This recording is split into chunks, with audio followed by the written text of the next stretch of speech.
Kaixo hori, nire izena Tor da, Tor magoa, ongietorriak denak, batez ere ongietorriak Ipurterre, Ipuin eta Gutun lehiaketan parte hartu zuen Eibarko ikasle guztioi, badakit sekulako lan fina egin zuela, gero ikusiko ditugu gainera zeintzuk izan diren irabazleak, baina lehenengo eta behin, zuek badakizuen magoa nazela, normalean horrelako sari banaketak egiten ditugunean, zuzenean egiten dugu zuekaz egiten dut magia, eta orain daukagun egoera dela eta teknologia berriak erabili behar ditugu, beraz, ia hau ondo ikusten duzuen zeuen etxetatik, mobiletatik, tabletetatik, dana-danakoa, bai?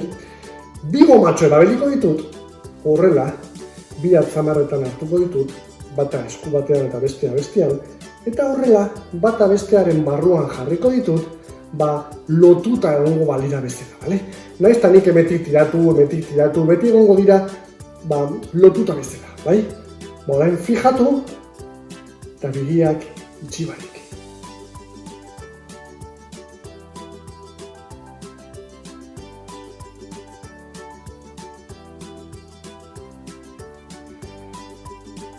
Zer pasatu da? Flipas! Erraroa, ezta? Orain bai, ordua heldu da, ikus ditzagun, Ipurterre, Ipuin eta Gutun lehiaketan irabazle atera diren saridunak.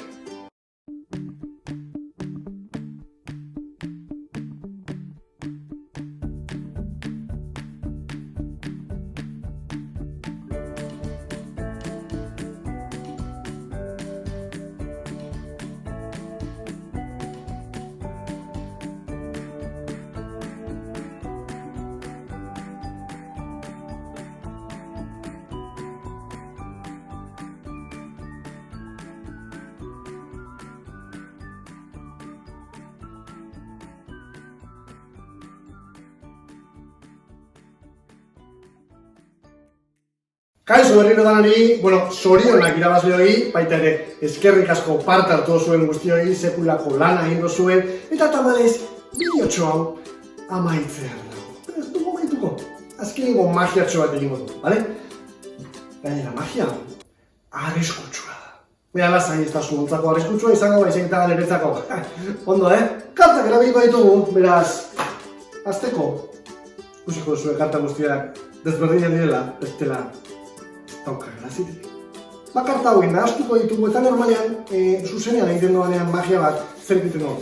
Ikusi duzu askotan ez da, karta bat norbait ekartzen da, gero berriro sartu, edo nahaztu, edo danadalakoa, kasu honetan ezin duzue karta bat hartu, ezin duzue pantailaren bitartez eskua sartu eta karta bat hartu. Hori posible alda? Ezin eskua da momentuz, baina gauza bat egingo du. Kartak nahazten ibiliko naz, eta bat batean geldituko naz, eta karta hau izango da, erabiliko duguna magia. Bale? Bagoaz.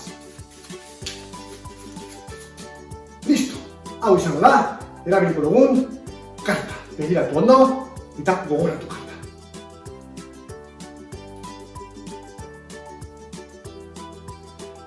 Bai, nabaritu da, ezta? Baina bardin du nik ikustea. Ikusi behar dut bestela horrengoak ezin dute. Bale? Errotu labaria erabiliko dugu kartatxu hau markatzeko. Desberdin esateko, munduan dagoen karta bakarra eta desberdina hau izateko. Beraz, adibidez hemen eskinatxuan jarriko diogu Ipurterre. Listo. Ipurterre. Karta orain, besteen artean galduko dugu. Beraz, jarriko dugu horrela, erditu moztuko dugu, pare bat aldiz moztu, nahazketak egingo ditugu eta kontua zein da. Karta horrek orain tinta pixkat gehiago dauka, tinta gehiago izateagatik pisu gehiago dauka, eta niretzako errezagoa da karta hori manejatzen. Zer? Tontakeria dirudi. Eta bada, niretzako funtzionatzen da. Nahaztuko ditugu eta gauza bat egingo dugu. Karta guztiak kutxaren barruan sartuko ditu. Zer bestela pentsatu aldozue karta horrek zehozen arraro daukatela, nek trampare bat egin duela horretik, hori ez pentsatzeko guztiak barruan sartuko ditu. Eta ikusiko duzuen bestela, barruan ez dago ezer. Ez dago ezer eta ez dago inor. Eta badakizu zergatik ez dagoen inor? Ez delako sartzen. Txisteak alde bat eutxiko ditugu. Eta karta guztiak barruan sartuko ditu. Horrela? Eta ondo itxita, alde guztietik. Baina zuek bai, tikizmikiz pixka bat balin bazarete, pentsatu aldozu ez kutsa horrek zehose garrora dauka, magukiren bat, zerrekitua, bueno, hori pentsatzeko, hemen daukadan, gomatxua ingurutik jarriko du. Zergatik, naiz eta orain, nik kutsak zabaldu nahi, gomatxua ingurutik daukagu, eta zin dut horrelako trampa berezi egin ez da. Eta zuen pentsatu aldozue, gomatxu horrik zehose berezia dauka, mandu batekin akzionatu egiten da, gauza bereziak egiten ditu, hori ez pentsatzeko, zer erabiliko dugu, tarteko poltsa. Eta ikusiko duzuen bezala, poltsa honetan, ez dago ezer.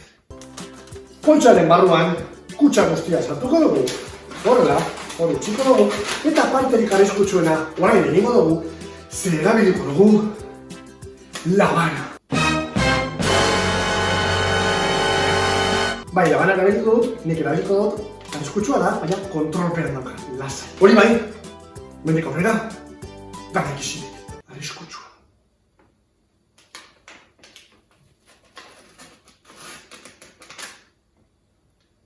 Eta oso arriskutsua baina tentsioa emoten dio, ez da? Bueno, orain labana horrela daukagula, zer egin behar dut oso azkar. Zen ere eskua begia baino azkarragoa da. Eta egin behar duana da. Labana kendu, poltsa ireki, eskua sartu, gomatxua kendu, kutsa atera, kutsa ireki, karta guztiak atera, zegoen karta bilatu, karta guztiak barruan sartu zuena izan ezik, kutsatxua itxi, gomatxua kanpotik jarri eta labanarekin zaska! Zuen piperrik ere ikusi barik, zen ere eskua begia baina azkarragoa da. Bagoaz, Bat, bi, eta hiru. Listo, Prepatzegoa, duzue sinisten? Probatu nahi duzue? Ondo egin du, bagoaz. Bat, bi, eta hiru. Karta bat labanan agertu da, beste guztia poltsaren barruan, kutsaren barruan, gomatxua kanpotik dagoela, eta karta hau ez da edozein karta, hain zuzen. Ipurterre kartatxua. Flipas.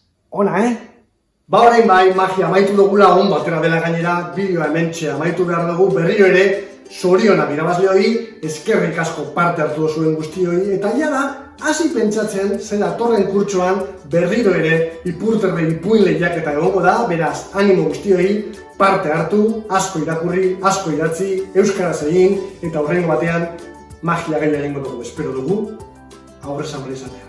Agola hori!